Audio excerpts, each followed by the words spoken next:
السلام علیکم ورحمۃ اللہ وبرکاتہ۔ بسم اللہ الرحمن الرحیم۔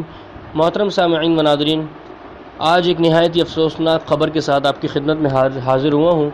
جیسا کہ آپ سب جانتے ہیں کہ پاکستان کے جن جن علاقوں میں زلزلے آئے ہیں اور ان زلزلوں کی بنا پہ وہاں کے لوگوں کو مالی و جسمانی دونوں طرح کا نقصان اٹھانا پڑا ہے، تو محترم دوستو، ان زلزلوں کے حوالے سے مختصر گفتگو آپ کے سامنے رکھتا ہوں۔ آپ لوگ دیگر ذرائع ابلاغ سے ان زلزلوں کے حوالے سے مختلف گفتگو سماعت فرما رہے ہوں گے، لیکن جو اس وقت ان زلزلوں سے متعلق جس امر کو سمجھنا نہایت ہی ضروری اور اہم ہے، اس امر سے، اس بات سے ہم غافل ہیں اور ناواقف ہیں، اور مختلف اور دوسرے لوگوں کی طرح ہم بھی یہی سمجھ رہے ہیں کہ یہ زلزلے صرف قدرتی آفت ہے اور یہ یعنی اس دنیا کا حصہ ہے، اس فطرت کا حصہ ہے، اور چند سالوں کے بعد زلزلے آتے ہیں، اس میں کوئی بڑی بات نہیں۔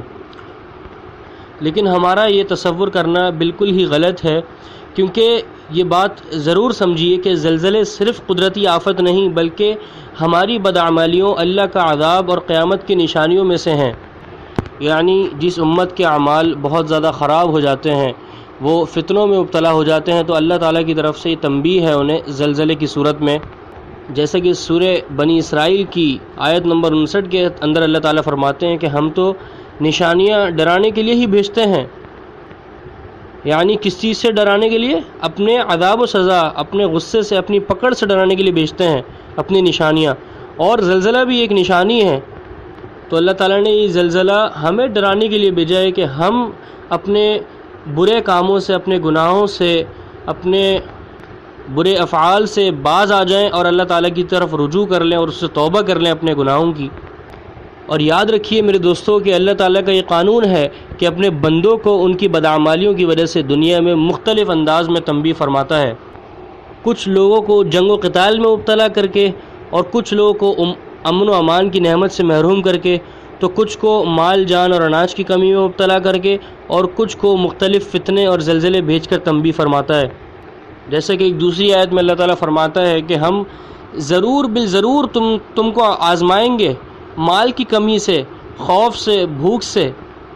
تو میرے بھائیوں، اس زلزلے سے ہمیں کیا اثر پڑا ہے کہ ہمارے مالوں میں کمی آئی ہے، ہمیں جانی و مالی دونوں طرح کا نقصان اٹھانا پڑا ہے۔ تو دوستو، اللہ تعالیٰ ہمیں آزما رہا ہے۔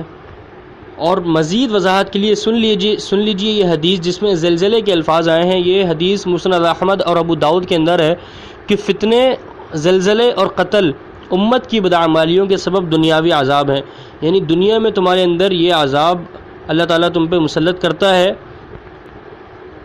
زلزلوں کی شکل میں، قتل کی شکل میں۔ کس وجہ سے؟ امت کی بدعمالیوں کی وجہ سے۔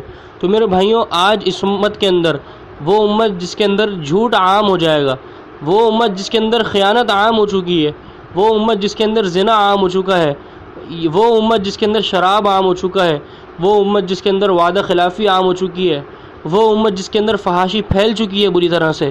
تو میرے بھائیوں، میں آپ سے ایک سوال کرتا ہوں، معصومانہ سوال کرتا ہوں، میرے بھائیوں بتائیے، جب ہمارے اندر یہ خامیاں پائی جائیں گی تو اللہ تعالیٰ کا عذاب کیوں نازل نہیں ہوگا ہم پر؟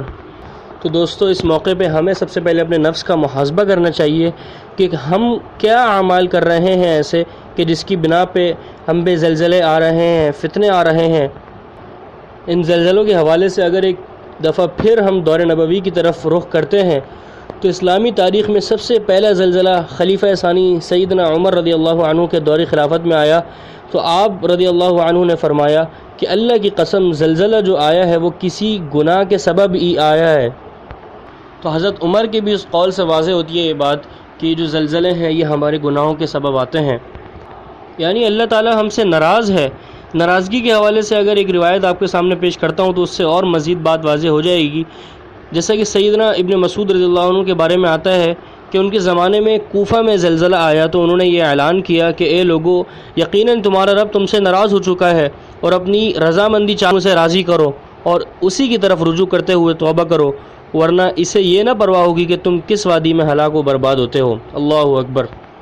کس قدر واضح ہو جاتی ہے بات اس حدیث سے کہ زلزلے کے اسباب بھی بتا دیے گئے اور زلزلے سے بچنے کے طریقے بھی بتا دیے گئے کہ تم اپنے رب کو راضی کر لو، اس کی طرف رجوع کر لو تو تم اس چیز سے بچ جاؤ گے، اور اگر تم نے یہ نہ کیا تو تمہارے رب کو پرواہ نہیں ہوگی کہ تم پھر کس جگہ تباہ و برباد ہو جاتے ہو۔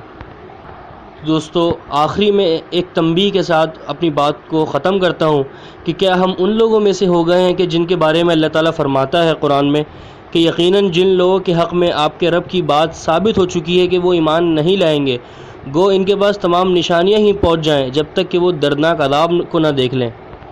تو دوستو، اللہ تعالیٰ سے دعا ہے کہ اللہ تعالیٰ ہمیں ان لوگوں میں شمار نہ فرمائے جن لوگوں کا اس آیت میں ذکر ہوا ہے۔